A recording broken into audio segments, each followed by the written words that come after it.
So if you haven't seen the movie yet and you care about spoilers, don't eat my taco. I repeat, do not eat my taco. Hey, welcome back to Pretty Girl Movies, or Cinema with Pretty Girl. Honestly, I just realized that I use both depending on when I'm talking, so just pick your fave and ride with that. For today's video, we're diving headfirst into Wes Anderson's latest deadpan delivered chaos, the Phoenician scheme. I'm definitely gonna mess it up a few times. Don't be mad. But the moment this movie dropped, I ran to see it, okay? One, so you don't waste your money, and two, because I was too curious not to. Rich people in suits, I'm in every single time. I've got thoughts, I've got feelings, and I've got spoilers. So if you haven't seen the movie yet and you care about spoilers, don't eat my taco. I repeat, do not eat my taco. But for the rest of us who are here hungry for some chaos, let me just lay out this tortilla for you, okay? Because then we're going to get into the meat. So, the Phoenician scheme is set in 1950s Europe. Our main character is Zsa Zsa Kodra, an insanely wealthy international businessman with a global hater fan base, of course. Especially in America, though. This man is so hated, he survived 6 plane crashes. Like 6. Who survives that? He's basically immortal, basically.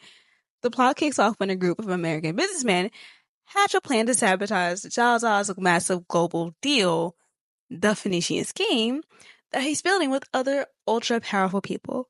But plot twist here, he pulls it off anyways, of course. He sacrifices all his wealth in the process, ends up broke but free of enemies, and he finally has a relationship with his kids. So now that we have the tortilla, it's been laid, toasted, and it's prepared for our protein, let's get into the protein, the taco meat, the substance, the part that we're going to talk about. So, first off, this might be one of Wes Anderson's most comedic films to date. It was genuinely funny. Correct me if I'm wrong, but they leaned into the humor here in a way that felt really refreshing. It was campy, it was original, and it was deeply odd, and I did love that. Plus, it wasn't a reboot, or at least not one that I'm old enough to really recognize or remember. But either way, it felt like something I hadn't seen 100 times, and that's really just enough for me to clap at this point. The story had everything. Clear exposition, rising action, sharp climax, falling action, and a resolution. It was a full arc, which is more than what I can say for 90% of what's out right now. And the ensemble cast was perfection, okay? No one was fighting for the spotlight. Everyone knew their lane. They stayed in it, which really let the story here shine. It really allowed me to enjoy it. And Zsa Zsa's daughter, Lesil, she's my soul sister, all right? The way she held a straight face for the entire movie was legendary. I want to be like her. I don't even know who the actress is yet, but I need to find out who that is immediately, okay? She delivered every line with the same blank. I've seen too much and I care too little stare. And the moment she said it's on a trial basis in response to a proposal, it was icon. That was iconic behavior. I'm going to use that when I get proposed to. Be warned.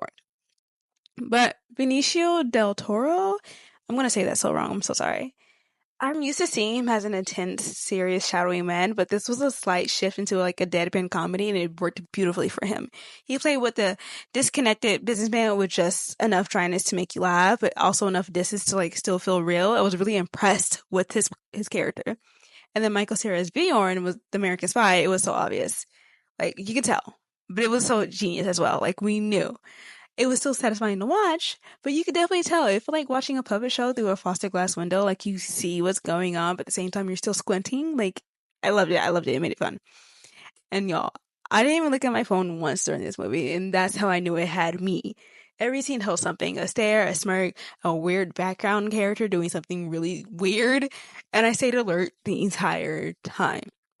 Now, let's talk about the silence. It was no heavy soundtrack. It was no noise filler. It was just air, space, and room for the awkwardness to breathe. That silence made it funnier. It made the comedy hit harder. You just felt the weirdness. The final fight scene between Zsa Zsa and Uncle Noober, the silence made it so funny. Every step, every thud, every grunt was audible, and you could really feel it. And it wouldn't have worked with a loud, overdone score. It would have just drowned the fight scene in it. So yeah, I loved it. Also, that was Bill Murray as God. I don't care how many layers of prosthetics they put on that man. You cannot hide Bill Murray.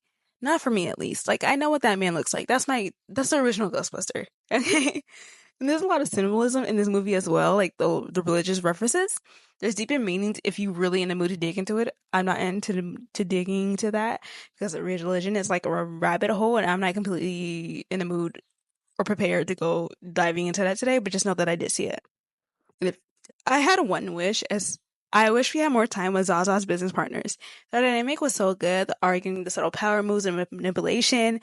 I loved watching him scheme his way into getting a bigger cut while pretending he was the underdog. It felt sharp, it felt clever, it felt like corporate business, and I loved it because I'm not corporate.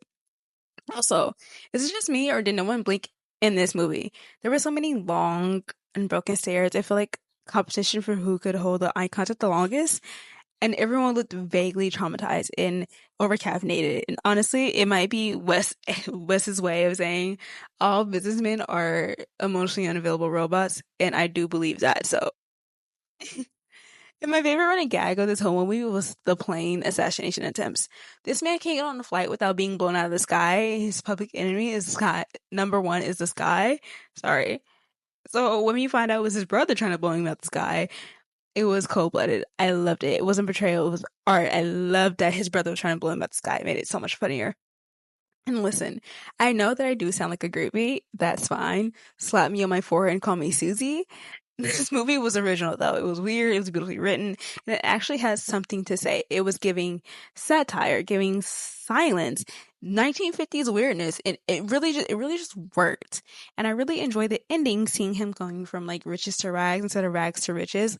It was real. I loved it. I love seeing him settle and becoming a chef and opening his own restaurant and like serving the people that used to serve him. I don't know, I love a humble king. And he just made him into a humble man. I don't know. And seeing him have a relationship with his kids and the 9 boys that he have open up and actually having a good time. I did love to see that. I enjoyed the ending very much. I just wish it was longer. I wish I would have saw more, but I digress. I'll take what I got. So, thanks for joining me here on Pretty Girl Movies. I say run, don't walk to see the Phoenician scheme.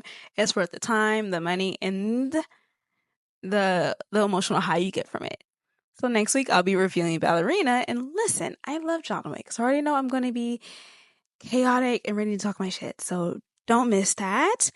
Otherwise, subscribe, hit the bell, and I will see you next time. Ta-ta!